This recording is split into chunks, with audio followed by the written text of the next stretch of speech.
আজ আমার পুত্রের জন্য যদি সত্যি কন্যার সন্ধান পাওয়া যায়, আবার তোমাকে কপাল দিয়ে আমি পুষ্পাঞ্জলি অর্পণ করবো মা, আমি পুষ্পাঞ্জলি অর্পণ করবো।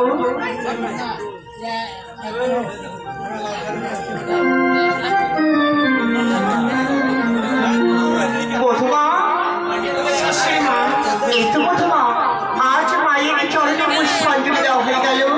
তাই তো চলো বধূমা, আর এখানে বিলম্ব না করে এই সুবর্ণের কপালে জোড়া আজ তোমার শ্বশুর বাবার হাতে দিয়ে তোমার শ্বশুর বাবাকে পাঠিয়ে দেবো কন্যা অন্বেষণে। তাই করে মা, চলো বধূমা।